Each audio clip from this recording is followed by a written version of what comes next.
Jadi untuk hari ini kita nak masuk ke tajuk yang berada di muka surat ke-8, iaitu mengati dan menyediakan diri menghadapi kematian. Mengati dan menyediakan diri menghadapi kematian. Tajuk kita muka surat ke-8, betul tak? Al-Fatih. A'udzu billahi minasy syaithanir rajim. Bismillahirrahmanirrahim. Alhamdulillahi rabbil alamin.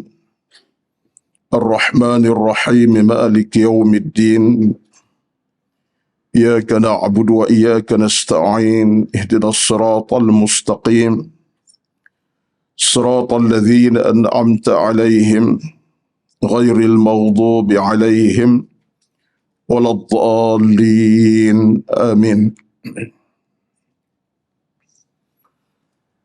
Assalamualaikum warahmatullahi wabarakatuh. Innal hamdalillah nahmaduhu wa nasta'inuhu wa nastahdihi wa nastaghfiruh wa na'udzu billahi min shururi anfusina wa min sayyiati a'malina. Man yahdihillahu fala mudilla lahu wa man yudlil fala hadiya lahu. Asyhadu an la ilaha illallah wahdahu la syarika lahu wa asyhadu anna Muhammadan abduhu wa rasuluh. Salatan wa salaman ala habibina al-Mustafa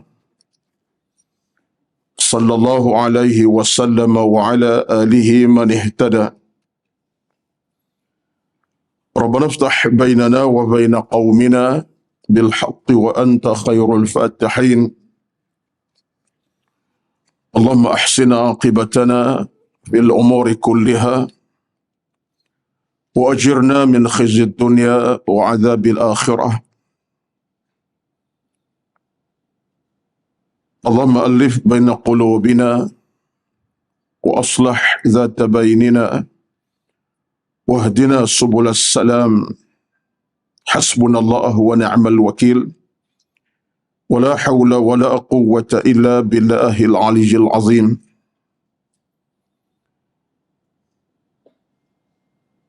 Allahumma rabbi yassir umurana wa la tu'assir alayna. Allahumma rabbi shrah li sadri wa yassir li amri wahlul 'uqdatam min lisani yafqahu qawli ya rabbal alamin. Amma ba'd. A'udzu billahi minasy syaithanir rajim. Bismillahirrahmanirrahim. Wattaqu yawman turja'una fihi ila Allah thumma tuwaffa kullu nafsin ma kasabat wa hum la yuzlamun. Yang bermaksud, dan takutlah kamu terhadap Allah dengan bertakwa kepadanya, kerana bila sampai saat ketikanya kamu akan benar-benar dikembalikan kepada Allah dan akan dihitung, dihisab amalan kamu dalam keadaan tidak ada yang dizalimi oleh Allah Subhanahu wa taala pada hari perhitungan tersebut. Sadaqallahul azim. Firman Allah Subhanahu wa taala yang boleh kita ambil sebagai peringatan, pedoman dalam kehidupan beragama kita, demi untuk sama-sama kita meraih kesejahteraan, kebahagiaan yang sejati. Berbahagia dan hormati pengurusi dan seluruh dan kuasa pengurusan program Kuliah Duha Muslimat Masjid Al-Falah Subang Jaya, dan yang dihormati dikasihi seluruh kehadiran para jamaah yang hadir pada pagi yang penuh barakah ini.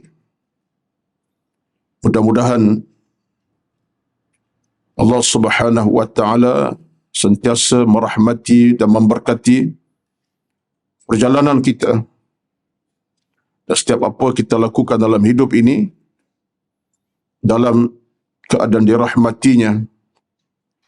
Dan lebih besar di sebalik dirahmati Allah itu, kata Al-Alim, kata para ulama kita, ialah Allah Subhanahu wa taala menjadikan amal-amal kita sebagai bekalan yang akan menyelamatkan kita pada hari yang digambarkan oleh Allah Subhanahu wa taala, hari yang tidak ada bantuan sama sekali pada hari itu melainkan amal kita masing-masing.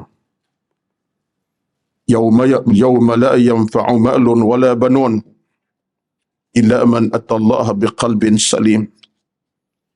Iaitu di saat kita bertemu Allah nanti, yang hanya boleh menyelamatkan kita ialah amal kita masing-masing. Bukan orangnya, saudara mara, bapa, isteri, suami, isteri, ibu kandung, bapa kandung, adik-beradik dan seumpamanya. Langsung tidak boleh menyelamatkan kita. Tapi yang boleh menyelamatkan kita ialah amal kita masing-masing. Itulah gambaran Al-Quran kepada kita yang berada dalam surah Asy-Syu'ara ayat 88. Asy-Syu'ara 88. Yauma la yanfa'u malun wala banun illa man atallaha biqalbin salim. Maka tuan-tuan dan puan-puan semua, dalam pelayaran kita sebagai manusia di atas bumi Allah ini, perjalanan kita mau tidak mahu mestilah sentiasa ke arah tersebut. Apa dia? Membersihkan hati, membersihkan jiwa, membangunkan keimanan, menegakkan amal salah. Itulah perjuangan yang besar dalam perjalanan kehidupan kita. Bila hati bersih, selamat sejahtera. Bila iman amal bertapak dalam jiwa, dalam hati, kita bahagia. Dan bila amal salah menjadi bekalan besar dan utama kepada kita, kita selamat di padang mahsyar nanti. Betullah maka dalam hakikat kehidupan beragama kita ini, sekalipun kita mungkin penat dalam urusan ibadat, percayalah, kepenatan itu hanya untuk semasa di bumi, tidak memenatkan kita di alam sana. Sekalipun kita keletihan dalam urusan ibadat di alam bumi, tidak meletihkan kita di alam sana nanti. Sekalipun kita kadang-kadang dalam keadaan tertekan kerana berilmu, beribadat, mencari pahala ini, percayalah, kita tak akan tertekan kita di alam sana nanti. Kenapa? Kerana alam sana, alam berehat. Alam kita berehat panjang. Alam di mana kita akan beroleh ketenangan yang sebenar-benarnya. Alam yang kita akan dapat keselamatan yang sebenar-benarnya. Berbeza dengan alam bumi ini. Innamad dunya darul amali wal akhirah darul jazai. Kata ulama kita, kan alam bumi ini alam kita beramal dengan sebanyak-banyaknya, dan alam akhirat nanti alam menerima pembalasan daripada Allah Subhanahu wa taala. Jadi mudah-mudahan dalam kesempatan yang kita masih ada, dalam situasi yang kita masih nikmati sampai ke pagi ini, seterus mengajak diri saya dan mengajak tuan-tuan puan semua tanpa cuai untuk sama-sama kita berusaha dengan gigih. Mudah-mudahan Allah tidak akan jadikan kehidupan kita dalam kesempitan di alam sana, bahkan dalam keluasan, dalam kejayaan dan kemenangan. Allahumma amin. Amin ya rabbal alamin. Sambungan kita pada pagi ini, kalau ikut kepada tajuknya, adalah tajuk yang seterusnya, iaitulah Nabi SAW menghidupkan ibu dan bapa saudaranya. Tanda soal. soalan, ada soalan di situ. Dia tajuknya ada tanda soal. Saya kira tajuk ini saya tidak akan bincangkan sekarang pagi ini sebab saya akan bincang kemudian. Sebab ada kaitan dengan tajuk akan datang. Bukan akan datang minggu depan, bukan. Akan datang, ada kaitan dengan tajuk ini. Saya lewatkan perbincangan tajuk tersebut. Saya nak terus kepada tajuk yang ketiga. Itu muka surat ke-8. Jadi tajuk di muka surat 4, 5, 6, 7. Postponekan sekejap. Tanda dalam buku tuan-tuan, tajuk ditangguhkan sementara. Ya, kita akan tengok tajuk ini ada kaitan dengan tajuk akan datang yang lain. Kita gabungkan sekali supaya tidak menimbulkan banyak perkara yang jadikan saya pun susah untuk membincangkannya. Jadi untuk hari ini kita nak masuk ke tajuk yang berada di muka surat ke-8, iaitu mengati dan menyediakan diri menghadapi kematian. Mengati dan menyediakan diri menghadapi kematian. Tajuk kita muka surat ke-8, betul tak? Okay. Nabi SAW bersabda, "Akthiru zikra hadimil lazat, ya'ni al-mautu." Yang bermaksud perbanyakkanlah mengingati sesuatu yang dapat merenggut kenikmatan dunia, itu kematian. Hadis Ibnu Majah, At-Tirmidzi daripada An-Nasai, disebut daripada Abu Hurairah radhiyallahu anhu. Nabi juga bersabda, "Akthiru min zikri hadimil lazat." Qulna ya Rasulullah, wa ma hadimul lazat? Qal al-mautu. Bermaksud, perbanyakkanlah mengingati pemusnah kenikmatan dunia. Kami bertanya Nabi, apakah pemusnah kenikmatan dunia itu ya Rasulullah? Jawab Nabi, kematian. Hadis riwayat Abu Nuaim Al-Hafidh. Diriwayatkan daripada Umar bin Al-Khattab radhiyallahu anhu, dia berkata, ketika aku sedang duduk bersama Nabi sallallahu alaihi wasallam, tiba-tiba datang seorang pemuda Ansar, beri salam kepada Nabi dan bertanya, "Wahai Rasulullah, orang mukmin yang bagaimana yang paling mulia?" Orang mukmin yang bagaimana yang paling mulia? Lalu Nabi menjawab, mereka yang paling baik akhlaknya. Dia bertanya lagi, orang mukmin yang bagaimana pula paling beruntung, yakni cerdas dan bijak. Zaki ataupun bijak akias. Nabi menjawab, mereka yang paling banyak mengingati kematian dan punya bekalan yang banyak untuk hadapi kematian. Aktsaruhum lil mauti dzikra wa isti'dadan lahu. Itu nas yang asal bahasa Arab, hadis daripada Ibnu Majah radhiyallahu anhu rahmatullahi alaihi. Jawab Nabi, mereka yang paling banyak mengingati kematian dan mempunyai bekalan yang banyak untuk hadapi kematian.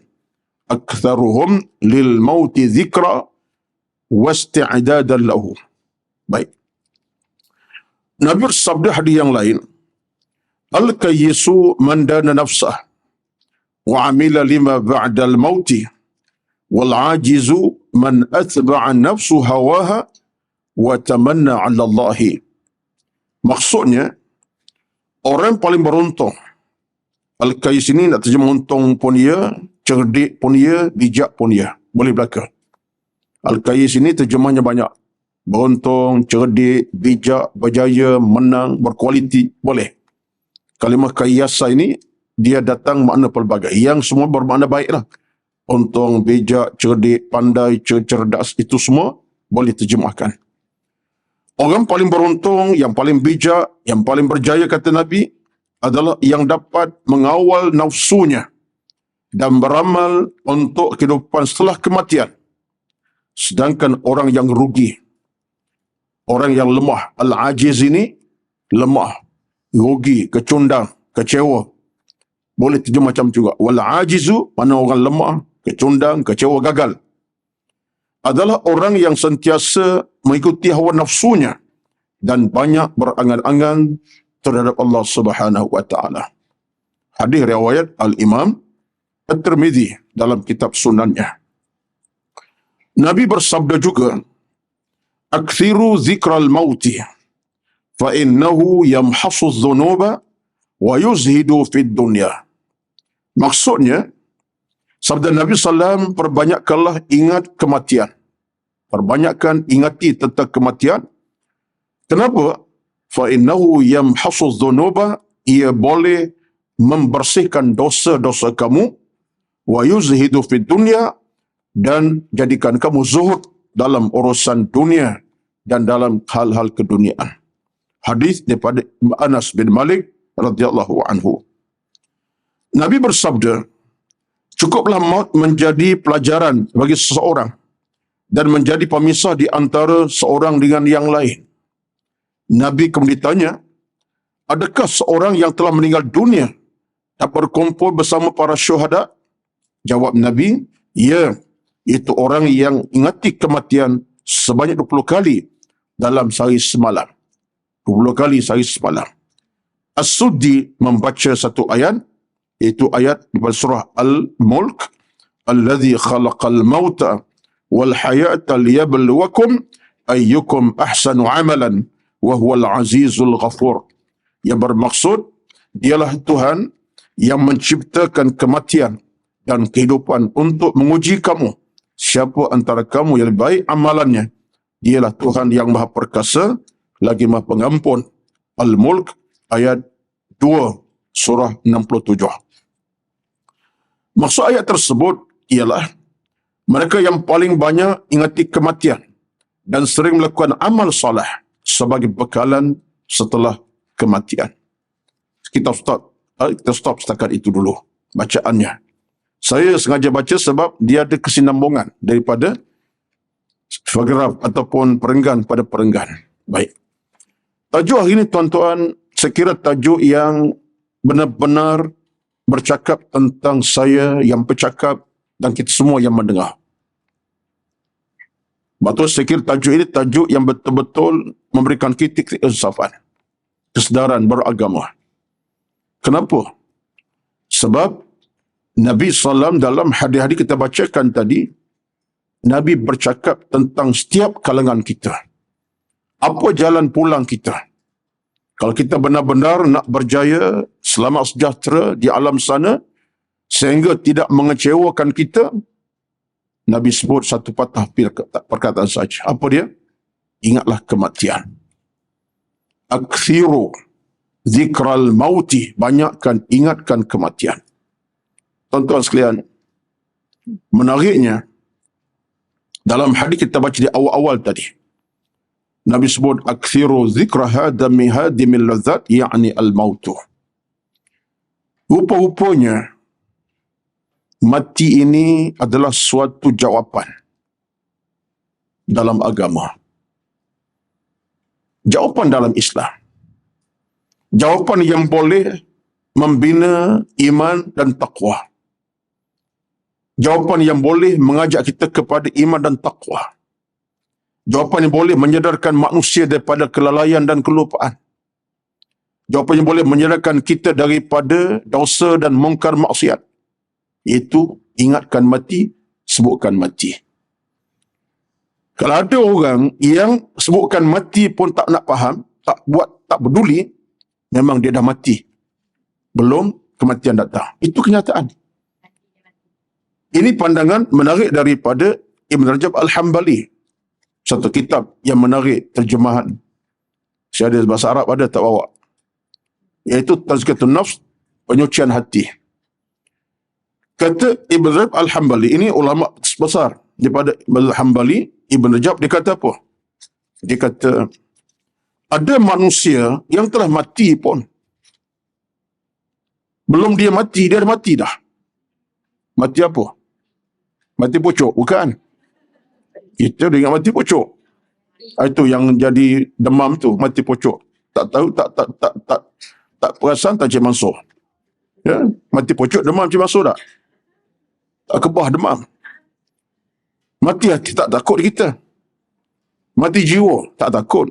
Mati pucuk, segala ubat dicari. Tak cukup. Tokak ali, tokak ma'at, tokak sama aja tu pegang. Tajuk Kacip Fatimah, Kacip Salwa dia juga. Contohnya. Kak Salwa ni, bukan yang betul ni. Contoh lah, tak ada Kacip Salwa tu. Ya ada Kacip Fatimah. Tuan-tuan sekalian, kata Ibn Rajab Hambali, ada orang telah mati. Belum kematian datang, dia telah mati. Mati apa? Mati hati. Mati jiwa. Mati iman. Mati agama, mati akhlak. Ini tafsiran menarik daripada Ibn Rajab Al-Hambali. Belum kematian datang, dia dah mati dah. Dia hidup, dia makan, dia minum, dia bercakap, dia sembang, dia apa, tapi dia telah mati. Tambahan lagi kata juga disebutkan Ibn Qayyim Al-Jawziyah ni 3 orang ni. 3 ulama dia tulis kitab ni. 3 maksudnya dikumpulkanlah. 3 ni dikumpul satu kitab ini. Termasuk kata Ibn Qayyim Al-Jawziyah. Apa dia kata lagi? Ini tambahan. Kalau Ibn Rajab kata ada orang telah mati belum mati sebenarnya, mati hati, mati jiwa, mati akhlaknya. Kata Ibn Al-Qayyim, Ibn Qayyim kata apa? Dia kata kematian yang lebih dahsyat ialah bukan nyawa diangkat oleh Allah, tetapi bila hati sudah keruh dan sakit dan telah mati, lebih dahsyat. Kenapa tak dianggap kematian sebenar itu lebih dahsyat? Sebab kematian sebenar itu, dia hanya satu saat yang sekejap saja. Mati tak lama. Tetapi boleh jadi kalau mati hati bukan 5 jam, 50 tahun. Mati jiwa berapa lama? 110 tahun. Katalah mati jiwa berapa lama? Daripada muda sampai ketua. Hati mati jiwa mati. Lebih dahsyat. Jadi sebelum saya baca kitab ni tuan-tuan, ini saya nak kait dengan kitab yang dibawa ni lah. Bila saya baca, Allahu Akbar. Betullah kita dalam hukum hidup beragama ini, Nabi kaitkan antara perkara yang boleh merenggut kenikmatan dunia ialah ingatkan mati. Zikrul mauti. Jadi mati ini kita boleh simpulkan dengan bahasa mudah, obat yang paling mujarab. Tapi kepada siapa? Orang yang beriman lah. Orang tak beriman, dia tak nampak hal kematian satu ubat yang mujarab. Maka itulah sebabnya para ulama kita, termasuk Ibn Rajab Al-Hambali, ada lagi satu kata-kata yang menarik pada dia, saya tak sebut, tapi kena sebutlah. Dia kata apa? Zikir akan mati ini mestilah berlaku setiap hari dalam kehidupan kita. Zikir akan mati. Zikir bukan maksud zikir lidah, mati, bukan. Itu bukan zikir lidah. Ingati akan mati itu wajib berlaku setiap hari. Terutama bila? Tuan-tuan, saya baca kitab ini, karangan Ibn Rajab ni, terjemah ni. Allahu Akbar. Benda kita tak fikir dalam banyak situasi. Dia sebut ingatkan mati wajib tiap hari. Bila dia kata? Bila waktu yang paling terbaik kita ingatkan mati setiap hari? Ketika mana kita tidur. Nak tidur, bukan tidur. Nak tidur. So kata beliau, perasaankah tidak kita boleh jadi kita tutupkan mata kita untuk tidur, tutup buat selama-lamanya. Kita tutup mata saja, mungkin tidur siang hari ke, malam ke, masuk tidur dalam ceramah. Kok tidur terus. Kejut-kejut, nyawa tak ada dah. Tapi tak apalah. Kematian dalam masa tengah dengar ceramah. Ni tuan-tuan, kata Rajab, ingatlah. Terutama saat kamu nak tidur, lelapkan mata saja, tiba-tiba kamu tak buka-buka lagi dah. Bayangkan. Sebab itulah para ulama kita, ini saya kena kaitkan sikit ni. Sebab ini antara ilmu kita kena pelajari dan kita amalkan. Tuan-tuan, perasankah tidak, kenapa kita nak tidur malam? Kita ada kitab azkar sini kan, Imam Nawawi kan? Ustaz Rahim. Dah habis dah? Berapa tahun dah? Ha? 16 tahun? 14? Tu tengok tu. Kitab Azkar tebal. Saya mulakan di Masjid An-Nur. Juz'i 4 pun Azkar. Masuk dah 4 tahun. Baru dah 10 page tak sampai lagi. Tak tahu dah. Saya jangka 25 tahun, bukan 14 tahun. Ya. Bukan saya sambung, orang sambung sampai saya mati lah. Sebab itulah, kita perasan ke tidak? Tonton dan belajar kitab Al-Azkar. Dan kitab Al-Azkar termasuklah cerita tentang tidur. Bab tidur saja hadis Azkar ni begitu banyak hadis tentangnya. Saya nak sebut sebab ini peringatan besar buat diri saya bercakap dan kepada jemaah yang mendengar. Kita nak amalkan. Kita tak nak kita belajar, tak buat amal. Saya lebihlah utama sekali. Cakap ceramah sejam, tak buat. Oh, lagi besar dosa saya kepada Allah Azza wa Jalla. Tuan-tuan sekalian. Kenapa kita diajar oleh Nabi? Dalam hadis yang banyak. Hadis Bukhari, Muslim, Sunan, Abu Daud, Tirmizi. Macam-macam hadis tentang tidur ni. Dan doa tidur macam-macam, betul tak? Bukan satu doa. Cuba ingat baliklah mana kitab yang dah ada baca tu, buka balik. Macam-macam doa diajar Nabi. Ketika tertentu Nabi baca doa ni, masa tak apa. Yang penting ialah kenapa kita diminta nak tidur malam? Diminta kita baca doa, bukan turun tidur. Amalan baca doa tidur ni panjanglah ceritanya, macam-macam dengan 3 qaulnya. Ada hadis sebut Nabi ajar kita baca a'udzu bikalimatillahi tammati min syarri ma khalaq. Ada yang sebut Nabi ajar kita nak tidur bukan setakat 3 qaul, boleh baca mana-mana ayat, mana-mana surah. Walaupun 2-3 patah, bacalah. Apa kita boleh baca, kita baca. Termasuklah kita baca ayat kursi. Kita kena tanya tu. Kenapa Nabi minta kita supaya baca doa belum tidur walaupun sekejap? Ada beberapa pandangan ulama dalam kitab Azkar tu. Kalau buka baliklah. Sebab saya tahu, sebab saya mengajar sekarang ni. Ingat lagi lah. Tak hilang dalam ingatan. Antaranya ialah bukan kita nak mati beriman. Nak minta jauh pada gangguan-gangguan. Tidur tak ada gangguan. Mimpi yang jahat. Mimpi yang teruk-teruk. Mimpi yang tak ada moralnya. Mimpi menakutkan. Ada banyak hikmah. Termasuklah hikmah utamanya apa dia? Kalau ditakdirkan Allah ambil nyawa kita ketika sedang tidur, penutup kita adalah dengan doa, dan itulah husnul khatimah kepada kita. Ya. Saya tak tahulah kalau tuan-tuan dan puan-puan dah 14 tahun duk mengaji itu, kalau cuba recall balik cerita tentang tidur ini, ada catatan daripada Al-Imam Hasan Al-Basri. Cuba cek balik. Kalau Ustaz dah sebut, tak tahulah saya. Sampai kata Al-Hasan Basri rahmatullah. Ini ulama besar bernama Hasan Basri.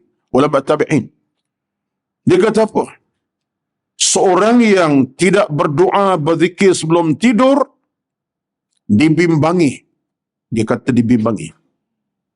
Apa dibimbanginya? Dibimbanginya, dia meninggal dalam keadaan tak ada rahmat Allah kepadanya. Dibimbangi. Rahmat Allah tak ada kepadanya. Satulah, membaca doa belum tidur, walaupun sepatah, tak boleh baca doa banyak dah. Paling kurang apa dia? Bismillahirrahmanirrahim. Ataupun lebih sikit, Bismikallahumma ahya wa amut. Tidurlah. Lebih baik baca doa-doa tadi, dengan zikirnya, dengan bacaan ayat kursi. Jadi kata Al-Imam Rajab Al-Hambali, ingati kematian itu satu yang dimestikan, terutama ketika nak tidur malam khasnya. Maka tuan-tuan, kita kena pegang hujah ini.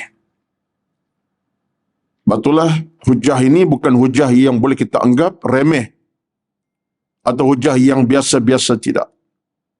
Hujah dipakai para ulama kita sehingga kata Imam Rajab, kata lagi, panjang cerita dia, sampailah kata Ibn Rajab Al-Hambali, dengan ingatkan kematian itu, bukan sekadar menjamin kita punya kehidupan atau menjamin tidurnya kita rahmat Allah, kalau kita mati rahmat Allah, tetapi daripada itu, ingatkan mati itu menginsafkan jiwa hati kita bersama.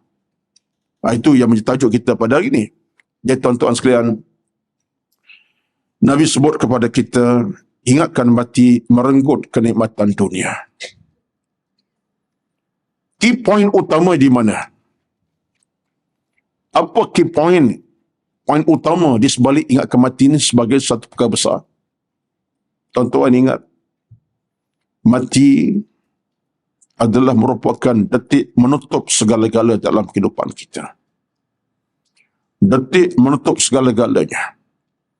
Segala-galanya. Apa yang kita ada dalam hidup ini, baik dari sudut fizikal kita yang gagah perkasa, bila mati, hilang segala-galanya. Baik kita nikmati alam dunia yang sebegitu indah, kita capai semua benda kita ada dalam kehidupan kita semasa di dunia ini. Harta ke pangkat rezeki, bila mati, tamatlah segala-galanya. Baik kita nikmati segala nikmat dunia dengan keluarga yang hebat, yang besar, yang mulia. Bila kita mati, berpisah kasih kita dengan anak, keluarga, isteri dan suami masing-masing. Betul tak? Bila datang kematian, apa kita ada dalam hidup ini, semuanya terputus, diputuskan Allah Subhanahu wa ta'ala. La syai', tiada apa kita miliki. Jadi kata para ulama, dasar hadis Nabi ini, Nabi sebut, akthiru zikra hadamil lazat, ingatlah akan kematian, memutuskan kamu dengan dunia. Maksudnya apa? Maksudnya, kata para ulama kita, kematian boleh mendidik kamu. Kematian boleh mendidik kita. Kematian boleh mengajar kita tentang hakikat hidup yang sebenarnya. Kalau ada orang jenisnya sifat macam mana? Kata para ulama kita, jenis sifatnya suka buat kejahatan, kemaksiatan. Maka ingatlah kematian, boleh jadi kamu meninggal dunia tak sempat taubat. Kalau ada orang yang sifatnya dalam urusan dunia, tak kira batas agama, halal, haram, dosa, pahala, semuanya diambil ruang-ruang itu, tak ada dosa, pahala. Ingatkan mati, kamu faham. Kematian kamu dalam kehinaan, dihina oleh Allah Subhanahu wa ta'ala. Kalau kamu dalam keadaan suka sombong diri, bangga diri, rasa gah dan hebat dengan apa kamu miliki, dengan apa kekuatan kamu ada, tapi saat kau mati, kamu mati dalam kehinaan yang berat. Segala kesombongan kamu tidak memenangkan kamu depan Allah SWT.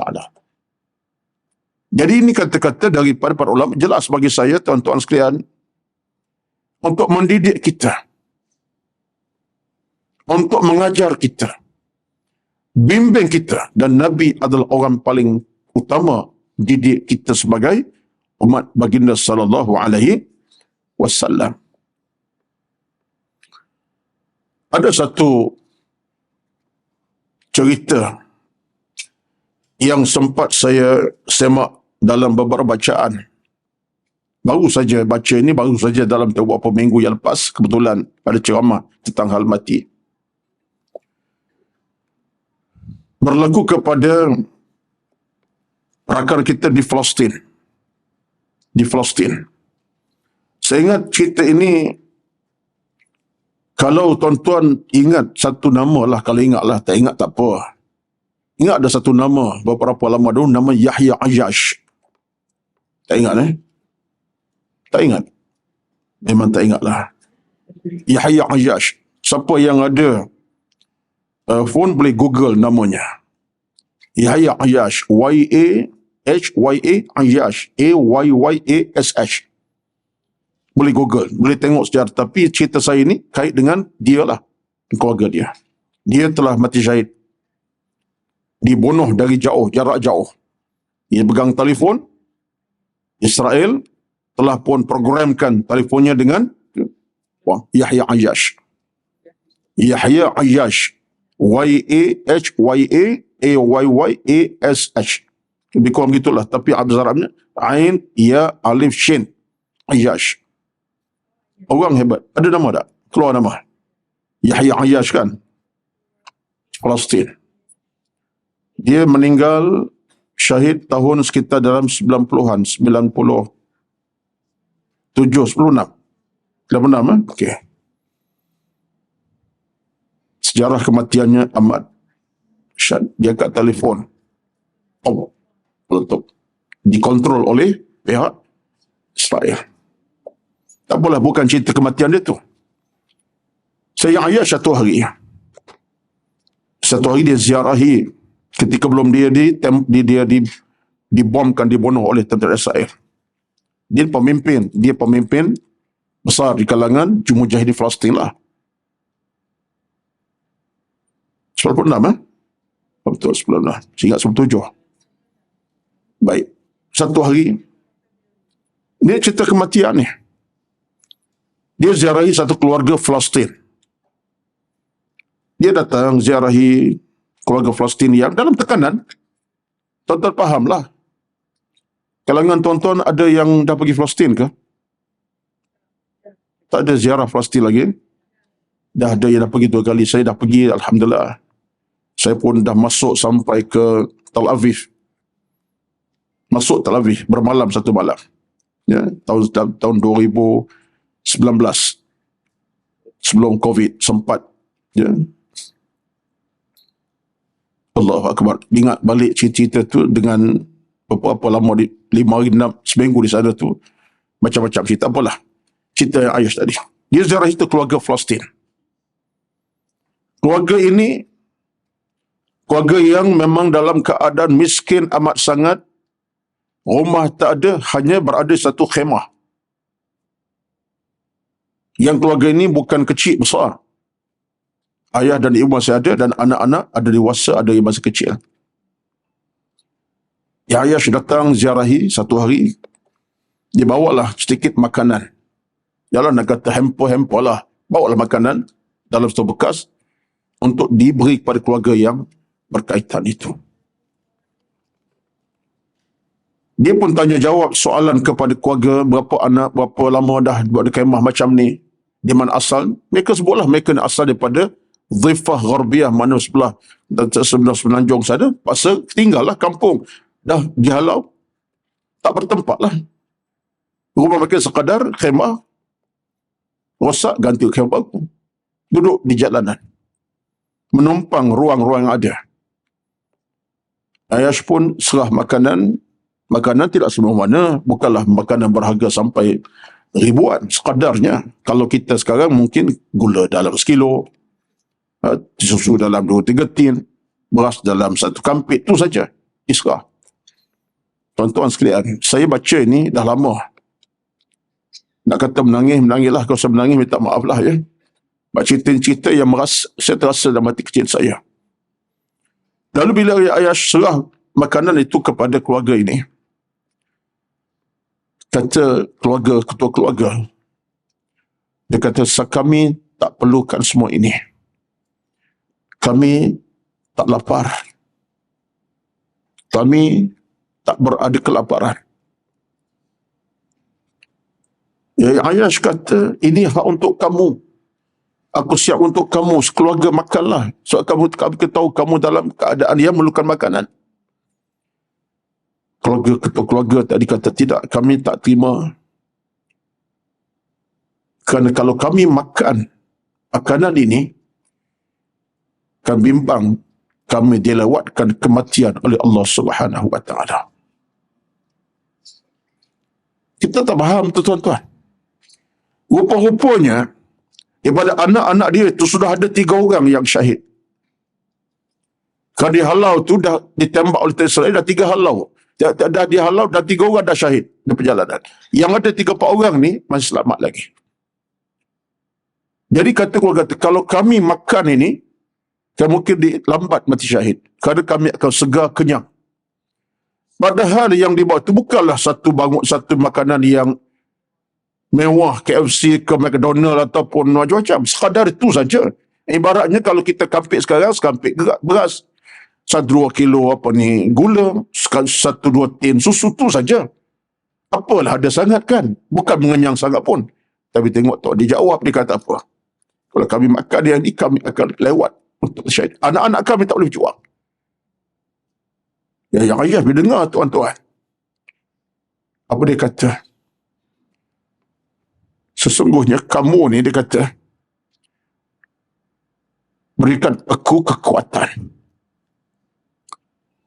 Sebab aku makan makanan yang lebih pada yang aku beri kepada kamu.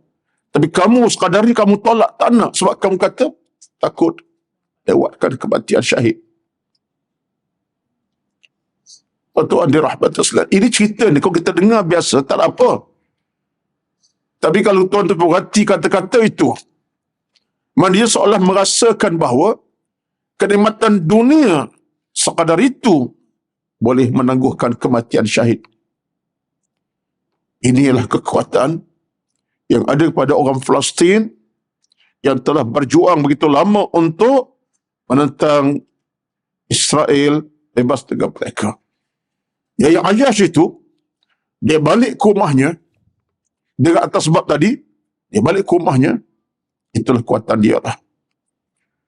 Dia keluarkan semua makanan yang dia simpan. Disebut dia cerita tu, dalam peti itu adalah disimpan, bukanlah frozen tu dah, sekadarnya adalah. Dia keluarkan semua. Dia bagi-bagi kepada mereka memerlukan. Sampai tahap satu hari, isterinya, Yahya Ayyash isteri tanya, apa kita nak makan? Kita dah tak ada makanan. Tonton cerita ini betul-betul dia balik kepada kisah Nabi dahulu. Aisyah radhiyallahu pernah tanya Nabi, kita makan apa Rasulullah? Ni makanan kita dah beri pada orang ni. Mereka mengamali tuan-tuan. Kerana mereka merasakan dunia mereka ada sudah melewatkan mereka untuk mati syahid. Akhirnya ayah Aisyah dia kata apa? Aku terkesan kepada satu keluarga. Ya aku sekadar beri sekadar benda yang tak banyak, tolakkan mereka takut. Aku ni siapa? Itulah takdir kata di kalangan para penulis. Dia kata takdir Allah besar. Ya Ayyash kemudian Allah beri ganjaran sebagai syahid, dibom oleh Israel kemudian. Tempoh saya ingat dalam beberapa minggu kemudian. Dalam cerita saya baca tu, disebut ba'da as-sabi', lepas minggu kemudian, dia syahid. Tuan-tuan sekalian, minta maaflah saya bukan nak baca cerita, tapi nak cerita tuan-tuan. Manusia ini, bila sampai tahap hatinya bercahaya dengan ilmu iman, dia akan mati itu segala-galanya. Saya tak katalah kepada diri saya, tuan-tuan, sampai tahap kita kena buat macam tu. Tetapi hari ini, dalam kita belajar ilmu, macam saya tuan-tuan, bila baca buku ni tuan-tuan, saya baca dengan penuh penghajut, saya cuba memahami apa ditulis pengarang. Sebab pengarang itu pun pengarang hebat, Al-Imam Al-Qurtubi rahmatullahi alaihi. Tuan-tuan sekalian, kita sekarang ni, bila Nabi sebut macam tu, ingatkan mati boleh merenggut kenikmatan dunia. Sekurang-kurangnya, saya ajak tuan-tuan bukanlah sampai tahap kita buang kekayaan dunia, bukan. Bukan maksud balik rumah nanti jual semua perabot-perabot yang mahal ganti yang murah, bukan. Daripada rumah banglo sejuta nak cari rumah banglo 2 juta nak bagi rumah flat, bukan. Bukan tuan-tuan, bukan. Tapi pada saat ketika ini, boleh ke tak boleh kita bersetuju untuk bersama-sama dalam hidup ini. Saat kita rasa mungkin jiwa kita keadaan macam mana situasi pun, aku ni akan mati. Aku mati nanti kalau dosa tak diampunkan, ya Allah, aku takut. Aku akan mati, ya Allah, kalau aku dosa tak diangkatmu, ya Allah, aku bimbang. Ya Allah, aku mati, kalau aku mati, aku ni tak suka derma sedekah berinfak, aku bimbang. Aku akan mati, Allah, tapi aku ada nilai harta yang banyak, tapi aku tak pernah berzakat harta, ya Allah, aku bimbang. Biar ada macam tu. Sekurang-kurangnya, bila kita ada ingatan tentang kematian, kita akan segera buat kebaikan. Hari ini tuan-tuan, kita semua ada kenikmatan pelbagai ini. Sekalipun tidak kita orang kaya semua, bukan harta sampai jutaan, tapi ada nikmat dunia yang Allah beri. Ada tak? Ada. Saya sebut sentiasa, ini antara yang saya fikir dan kontak dengan saya sampai hari ini. Nikmat yang paling besar, nikmat masa dan waktu. Harta tak banyak tapi masa ada tak? Ada. Waktu ada. Hidup tak? Ramai kalangan kita yang ada waktu, ada tenaga, ada masa, tiba-tiba masa waktu tenaga tak dihabis kepada jalan agama. Sampai dia lalai lupa. Nak baca Quran tak sempat, nak mengaji tak dan, nak buat kebaikan tak dan. Nikmat dunia kita di atas nama nikmat masa waktu tadi, nikmat tu. Tiba-tiba kita tak cuba untuk tunaikan hak Allah. So apa? Kita rasa kita tak rasa mati lagi. Aku lambat lagi nak mati ni. Inilah di antara kekurangan, kelemahan kita. Saya bukan kelemahan kita. Saya lah, mungkin bukan tuan-tuan. Saya. Kelemahan kita lah. Jadi kalau boleh kita cuba nak angkat balik cerita Nabi ni, kita semak balik. Chat balik. Muhasabah kembali. Dengan ingatkan mati, dia jawapan yang paling besar kepada kita.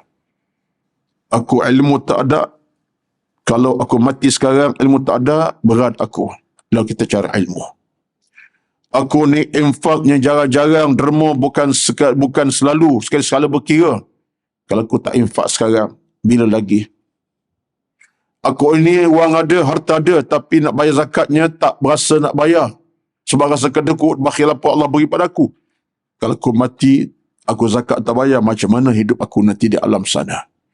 Aku ada masa waktu yang cukup untuk cari ilmu dan beribadat.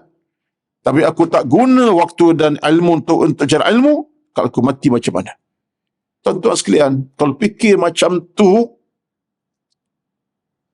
saya yakin, saya percaya, kita akan dapat membina sebuah kehidupan yang sebaik-baik kehidupan lah.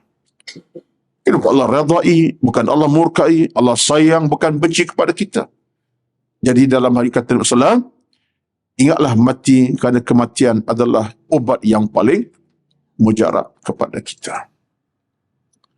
Apalagi kalau kita tengok dalam hidup ini, kematian dalam pelbagai bentuk. Sekurangnya kalau kita tengok kematian dalam pelbagai bentuk, ada kematian mengejut. Kita dengar cerita-cerita yang dilaporkan dalam akhbar, contohnya, keluar rumah, setelah keluarga, keempat-empat semua meninggal dunia, mengejut. Baru pukul 9 tadi, makan, minum keluarga, pukul 10 tak ada dah. Ada tak berlaku? Berlaku. Insaf tak kita? Insaf. Kadang-kadang satu keluarga keluar bersama-sama ke tempat tertentu, peranginan. Pergi 5 orang, balik 4 orang. Seorang tak ada, lemas di lautan, di sungai contohnya. Ada tak? Berlaku. Kadang-kadang dalam situasi tertentu, Allah uji kita dengan kematian mengejut. Tak sakit, tak demam pun. Tiba-tiba dapat berita, meninggal. Siapa tu? Adik-adik kita juga, abang kita juga, keluarga kita juga, atau teman taulang kita. Tak ada sakit pun, tapi dah meninggal. Pagi tadi nampak segar, pukul 10 pagi tadi segar, pukul 12 tak ada. Macam-macam cerita kematian, tuan-tuan. Betul, saya ulang balik acap kali di sini, di petas itu, tuan-tuan, ulang balik pada pagi ini. Kematian tak pernah ada syarat. Al-mautu duna syartin. Kematian tak ada syarat. Ini yang kita kadang-kadang kita lupa ni. Tak ada syarat kematian. Mesti tua, bukan muda. Sakit lama, bukan orang tak sakit. Mesti orang dah dah berusia, bukan muda. Tidak. Kematian kadang-kadang orang muda lebih awal pada orang tua. Yang sihat lebih awal pada yang sakit lama. Yang cucu pergi awal, yang atuk masih sihat lagi pun. Allahu Akbar. Allahu Akbar, tuan-tuan. Kita sebut hal kematian sebagai rupa, tuan-tuan, bukan apa nak didik balik lah. Nak didik balik. Kerana hidup ini kalau tak disebut hal kematian dalam kehidupan seharian kita, kita banyak kelalaian. Dunia makin menipu kita. Dunia makin menjahannamkan kita. Dunia makin merosakkan kita. Bukan dunia masalah, kita berasal dengan dunia. Merosakkan kita, menjahannamkan. Sebab itulah kalau tuan tengok dalam hadis kita baca tadi, yang kedua tu, tengok yang perenggan tu. Umar menceritakan, ketika aku sedang duduk sama Rasulullah, datang seorang pemuda Ansar. Ini Ansar siapa ni? Orang Madinah. Bagi salam kat Nabi, tanya, "Wahai Rasulullah, orang mukmin yang bagaimana yang paling mulia?" Ini cerita pun cerita yang menarik ni, sebab ada hadis tentang ini daripada Al-Imam Abu Daud yang menceritakan hadis ini, cerita ini. Ada riwayat yang banyaklah, 2-3 riwayat. Salah satunya, pemuda Ansar ni orang yang dia dalam banyak situasi dia berfikir tentang soal jihad perjuangan. Katanya, itu saya tak perlu sebutlah ya. Yang pentingnya ialah dia Ansar Madinah, jumpa Nabi, ya Rasulullah, siapa orang yang paling mulia? Dia nak tanya Nabi, tanya soalan. Yang paling mulia siapa Rasulullah? Kaya ke macam mana? Kata Nabi, orang mukmin paling ialah orang yang paling apa? Baik akhlaknya. Ahsanuhum akhlaqan. Yang paling baik akhlak. Itu orang paling mulia. Dia tanya Nabi lagi, ya Rasulullah, macam mana orang paling beruntung sekali? 2 soalan tuan-tuan. Itu satu hadis yang menarik ni. Dia tanya Nabi yang pertama, siapa orang paling mulia? Mulia ini bermaksud bercakap tentang soal moral dalam kehidupan. Orang yang suka derma, mulia. Orang yang suka baca Quran, mulia. Orang yang suka buat kebaikan, mulia lah. Mulia akhlaknya. Dia tak cukup tanya soalan siapa mulia. Nabi sebut orang paling akhlaknya mulia, itu orang mulia, paling baik akhlak. Ditanya Nabi, siapa paling beruntung? Yang paling berjaya, paling beruntung? Jawab Nabi SAW, orang yang banyak ingatkan kematian. Tuan-tuan, hadis ini hadis sahih. Nabi sebut, aktsaruhum lil mauti dzikran wasti'idad lahu. Yang paling beruntung, yang paling berjaya, yang ingatkan mati, bersiap hadapi kematian. Tuan-tuan boleh renung sekejap. Nabi sebut yang paling beruntung, mulia bila akhlak terpuji. Puan-puan, insya-Allah kita ke situlah sebenarnya. Sebab apa? Akhlak mesti mulia. Sebab kita dengan orang, jangan bercakap kasar. Dengan orang, jangan maki hamun. Sama kita kena hormati. Kita suka tolong orang yang miskin. Kita bagi tu orang makan, minum, bagi orang kelaparan. Kita infak. Itu mulia lah. Akhlak kita mulia. Tapi dalam hubungan kita dengan agama juga, bukan takat mulia, beruntung. Nabi ditanya yang paling beruntung. As'adun nas. Dalam bahasa Arab panggil as'adu, orang paling beruntung. Bila Nabi tanya tentang orang beruntung, Nabi kata apa? Orang yang banyak ingatkan mati. Tuan-tuan boleh tak pegang satu key point di situ? Ini saya nak bawa ni, perbincangan ni. Nabi sebut yang paling beruntung ialah aktsaruhum lil mauti dzikran. Orang yang ingatkan kematian. Kenapa Nabi sebut untung? Apa agak jawapan kita boleh cari di situ? Key point kita. Maknanya tuan-tuan, orang ingatkan mati, dia bukan setakat akhlak mulia. Bila ingatkan mati, dia baca Quran. Ingatkan mati, dia sedekah derma. Ingatkan mati, dia buat kebaikan.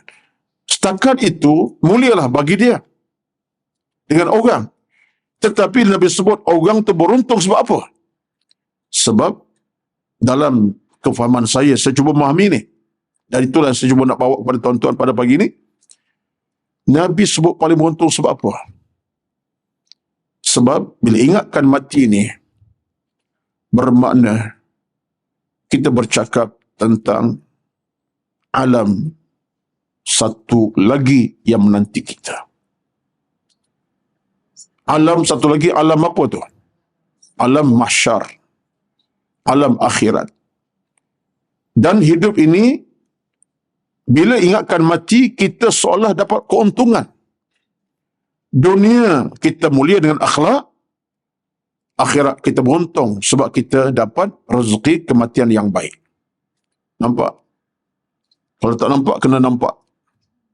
Kalau tak nampak, kena nampak. Makna kita dalam hidup ini, bila ingatkan mati, kita beruntung. Sebab apa? Dunia kita baik, akhlak mulia, alam sana kita dapat kehidupan yang bahagia dan tenang selama-lamanya. Syurga menanti kita. Ada orang kemungkinan ya, saya kata kemungkinan, bukan satu kepastian, kemungkinan dia mulia, suka menyumbang, suka derma, baguslah. Tengok orang susah, dia hulur. Tengok orang di jalanan, dia hulur duit. Contohnya, makcik dah makan, ambil duit saya, pergi beli. Contoh.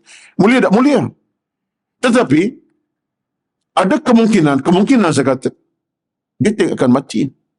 Dalam dia buat baik itu, dia buat juga benda-benda maksiat. Buat baik, tolong orang, jiwanya tertekan, dia orang miskin, tertekan, ditolong. Baik tak? Baik. Mulia tak? Mulia. Masa yang sama, dia masih mengekalkan maksiat. Kenapa dia? Sebab dia tengok akan mati. Tapi orang yang beriman, mulia akhlaknya, begitu sekali baik dengan orang, suka tolong orang, bantu orang, macam-macam. Masa yang sama beruntung, so apa? Dia ingatkan mati. Aku nak berjaya dunia, akhirat sekali. Inilah maksud hadis Nabi, tuan-tuan. Kita tak nak dari hidup ini hanya mulia akhlak, tetapi kita gagal untuk capai kemuliaan di padang mahsyar. Derma rajin, sembahyang malas contohnya. Sembahyang rajin, tetapi masih buat benda-benda dosa, menipu orang, bohongkan. Kita seolah lupakan kematian. Jadi tengok Nabi, dia bawa satu cerita yang begitu bermoral tinggi. Sahabat tanya Nabi, siapa yang paling mulia? Akhlaknya sekian. Siapa yang paling paling mulia? Akhlaknya baik. Nabi tanya kepada soalan yang sama juga, siapa paling untung? Ingatkan mati dan siap untuk mati. Maka di sini menampak kita dua gabungan kena lakukan. Apa gabungannya? Akhlak kita kena mulia, ingat mati kena ada. Barulah kita akan dapat dunia yang baik, akhirat yang bahagia dan tenang. Dia sebenarnya di sini, tuan-tuan sekalian, saya bila baca ni, saya baca dengan beberapa tulisan yang lain. Cuba tengok beberapa tulisan yang lain. Dalam hadis ini yang disebutkan Omar cerita tadi, betul-betul Nabi SAW nak beri kita panduan yang jelas. Panduan jelas Nabi apa dia? Kita hidup ini, mestilah kita raih alam dunia yang berjaya, alam akhirat yang berjaya. Dunia kita berjaya, dari sudut kita dengan orang, mulia, akhlak, tolong orang, kita buat macam-macam. Akhirat kita berjaya sebab kita sedia untuk hadapi kematian yang diradhi oleh Allah Subhanahu wa taala. Jadi tuan-tuan, puan-puan semua, di mana kita berada, marilah sama-sama kita angkat balik perjuangan kehidupan kita seharian. Ingatkan mati bukanlah maksud ingat zikir-zikir tidak, tapi dalam kotak minda pemikiran kita. Aku ni di hujung tanduk pun dalam hidup ini. Allah boleh cabut bila-bila masa dalam usia aku yang ada. Tengah aku bercakap, tengah bersuara, tengah tidur, tengah rehat, tengah apa saja, Allah boleh ambilnya nyawa. Ya Allah, kalau aku dah ambil nyawa tengah aku lupakanmu, ya Allah, aku akan kecewa, kecunda. Maka bagi tuan-tuan, di atas cerita kita pada pagi ini, sama-sama kita usaha ke arah untuk membina sebuah kehidupan yang sejahtera, bahagia. Letak dalam minda kita, saya termasuk bercakap ini, betapa kematian adalah ubat paling mujarab untuk membetulkan apa kesilapan kita, kekurangan, kelemahan kita dalam hidup ini. Kalau kita seorang yang suka buat maksiat, walaizubillah lah, tak berlaku insyaAllah, ingat mati ini boleh merenggut nyawa ke bila-bila masa. Kalau tak taubat macam mana? Kalau kita seorang yang suka adu domba, bercakap benda yang bukan-bukan, dalam bentuk yang palsu, dusta, bohong, macam-macam, lidah yang tak pernah bertulang, contohnya dalam apa ucapan kita sebut tanpa kita faham hukum agama, dosa kita tak kira. Ingat, kalau aku mati tengah buat jahat macam mana? Dosa tak terampun orang, dosa tak terampun Allah, tak terampun. Kalau kita hidup dalam suasana banyak benda-benda kita makan, minum, dia benda-benda tidak betul, tidak halal, dan masuk perut, contohnya segala-galanya. Ingat, ya Allah, kalau aku keadaan tak dapat keampunan, tiba-tiba aku mati, macam mana Allah? Mudah-mudahan Kalau itulah jawapan kita cari dalam hidup kita, tuan-tuan, kita dapat jalan pulang kepada Allah Subhanahu wa taala. Maka akhirnya boleh kita rumuskan, kematian adalah jawapan. Ingatkan mati, jawapan kepada kehidupan beragama kita. Zikrul mauti. Tapi kalau dah mati, tak apa dah. Ingatkan mati itu.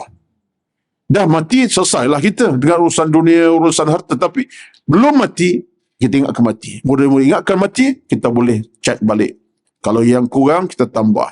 Kalau yang buruk, kita tinggalkan. Kalau yang baik, tambahkanlah kebaikan. Jadi mudah-mudahan perbincangan kita pada pagi ini, kalaupun tidak seluruhnya selesai dalam bicara kitab ini, kita akan sambung nanti insya-Allah, kerana ia merupakan perbincangan yang bersifat dalaman. Saya pun minta maaflah tuan-tuan ya, bila bercakap ini, saya bercakap dalam dua dimensi. Satu, saya bercakap dalam kerangka apa yang saya faham. Yang kedua, apa yang saya baca daripada penulisan-penulisan. Saya gabungkan sekali. Jadi apa saja yang saya sebutkan itu, daripada dua dimensi lah. Satu, saya faham dan saya baca apa yang diungkap oleh tadi. Sebagai contoh, saya baca daripada kitab Ibn Rajab Al-Hambali, apa kata dia, kematian kata dia telah berlaku belum mati. Mati hati, mati jiwa, mati ilmu, mati iman, itu kita paling takut ya. Wallahualam. Dan sekadar pertemuan kita pada pagi ini, ya Allah ya Tuhan kami, rahmatilah kami dengan keimanan, rahmati kami dengan ilmu. Allahumma rabbi yassir wa la tu'assir, innaka ala kulli syai'in qadir, hasbunallahu wa ni'mal wakil, ولا حول ولا قوة إلا بالله العلي العظيم. اللهم ارض عنا يا كريم. اللهم زين حياتنا بالإيمان. اللهم جملنا بالتقوى والاستقامة. اللهم أحينا اللهم أحينا بالإيمان وأمتنا بالإيمان. اللهم ارزقنا الخير والسعادة والأمن والصحة والعافية والعناية والبركة والمغفرة برحمتك يا أرحم الراحمين. ربنا ظلمنا أنفسنا وإن لم تغفر لنا وترحمنا لنكونن من الخاسرين. اللهم ربنا تقبل منا إنك أنت العليم الحكيم. لا إله إلا أنت سبحانك إنا كنا من الظالمين. ربنا آتنا في الدنيا حسنة وفي الآخرة حسنة وقنا عذاب النار. وصلى الله على سيدنا محمد والحمد لله رب العالمين. تقبل الله منكم. تقبل يا كريم.